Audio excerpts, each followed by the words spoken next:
The astronomical constellation forms of the IAU, the International Astronomical Union, developed in large part out of the zodiacal parapygmata of the Hellenists and were used by pre-modern empirical scientists like Huygens in order to develop a functional heliocentric locational grid system, the longitudinal and latitudinal coordinate systems we know today.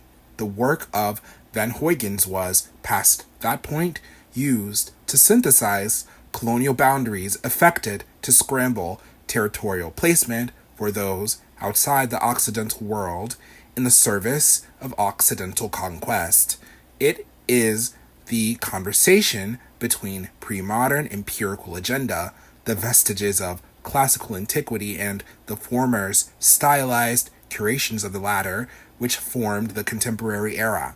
The 1602 AD birth of the Amsterdam Stock Exchange procured production of a uniquely market-based parapygmata for the then newly contemporary world, quantifying demand, fashion, and fetish, both simple and subtle, in the service of classical mathematic computations and intended effects.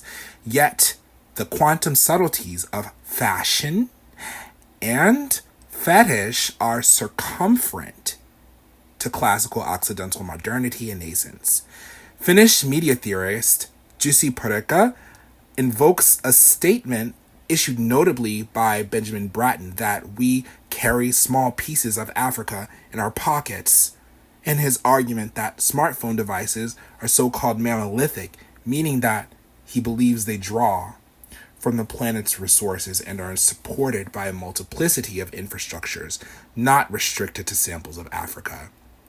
Precedent to this statement, Parekha elects to cite Afghanistan as being a Saudi Arabia of lithium, a place where, during the new millennium's turn, geologists mapped the resource bases of the country in parallel to the military operations of the U.S. war on terrorism, a modern scenario where empirics and conquest come together to colonize the classical economic demand for lithium salt into market fixe. While there is no doubt the monolithic nature of present-day technology indeed exists as proposed by Parekha, in simultaneity to the central fetish for African exploitation and Occidental contemporaneity's establishment, what begs greater interest here is the overlap between war-making and empirical curation, orienteered as a signum for theft.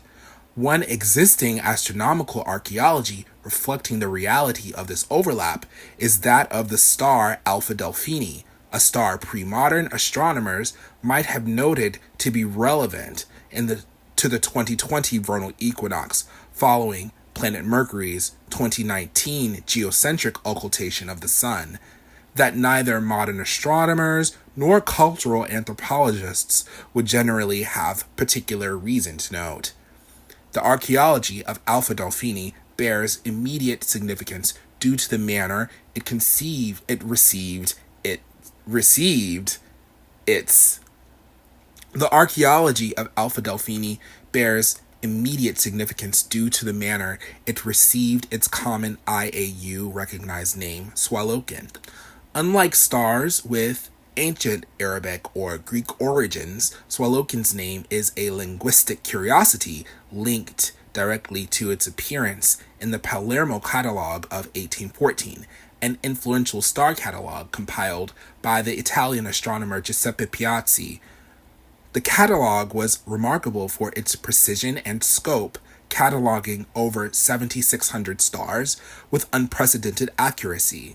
Among its entries were 2 stars in Delphinus with unusual names, Sualocin, Alpha Delphini, and Rotanev, Beta Delphini.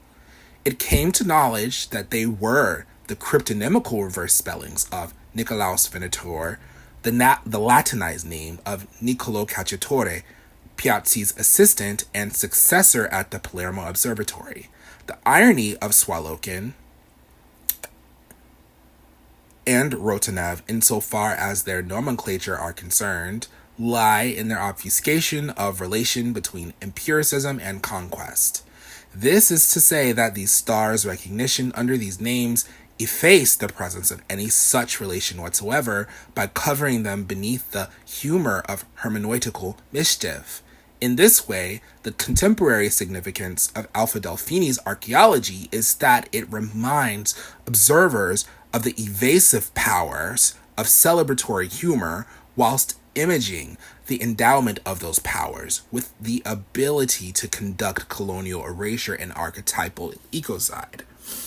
What comes of this, however, is that Sualocin's nativity within the very context of the market contemporaneity it narrativizes grants the celebratory humor the star significates the power for self-reflexivity, the power to even evade itself.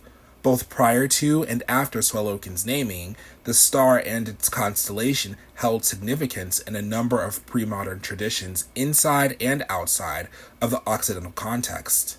The enduring plurality of interpretations surrounding Alpha Delphini offer a pluralist polemic that contrasts Westphalian colonial reductionism, hearkening fascinatingly to Parika's invocation of the mammoth, and demonstrating how a structure of just about any material can hold multiple coexisting significances without collapsing into incoherence. We can see that outside Occidental context in Chinese astronomy, for instance, Alpha Delphini is part of the bottle gourd, an asterism situated within the larger celestial domain of the black tortoise of the north, Xuanwu, one of the four symbols representing the northern quadrant of the sky. The seasonal placement of the good gourd within this domain suggests a link to the cycles of agriculture, particularly the harvesting and storing of crops which were crucial to survival during the winter months. The bottle gourd is positioned just above a companion asterism, the rotten gourd. Chinese star maps and mnemonic rhymes emphasized this dual nature. Above the rotten gourd, the good gourd is born, indicating the spatial relationship of these asterisms in the northern sky. This orientation might have also served navigational purposes, helping travelers align themselves based on the appearance of the gourds relative to the celestial pole. Fascinatingly, the presence of Alpha Delphini as part of this double gourd harmoniously serves its signification as Sualocin, in that it also shares its dualistic and inversionary characteristic. The role of this star within the black tortoise's domain suggests a seasonal metaphor for dormancy and renewal, aligning with the broader Chinese mystic worldview where celestial patterns mirror earthly cycles. Alpha Delphini's integration of elements of cosmology, agriculture, and navigation is something its lore has in common with other stars, yet the collective lore of other stars have less to say about the nascence and nature of contemporaneity's operations of market time-making and timekeeping, of liberal affectation and its stewardship. We can also see that in classical Indian astronomy, a context verily complicating to any notion of Occidental-Oriental boundary, Alpha Delphini is part of a constellational asterism called Dhanishta, represented by the four brightest stars of modern IAU constellation Delphinus. Dhanishta, depicting a musical drum or a flute, is said to be the greatest expression of the themes associated with planet Mars, the classical lord of war. In recognizing the gathering of Alpha Delphini amongst the height of Mars, Dhanishta, the star, signals the most relaxed articulation of Martian archetype, portending ultimate libidinal mastery. Given Alpha Delphini's articulation as Sualocin, emphasized is Sualocin's association of humor with the ability for colonial erasure, ecocide, and even genocide in the service of trade. Watchers today commonly meditate on the theme of naïveté when observing conditions of Sualocin's prominence, and while certainly a fair adjective, it's often figured as a narrow thematic texture. Amidst its overlap between war-making and empirical curation, Sualocin is maybe more a signature of playful self-effacement than conventional naivety. That is to say, the semantic totality of play, as well as its allied naivety, perhaps do not exist within contemporaneity apart from the operations of conquest. Ooh, ooh, ooh, ooh, ooh, ooh.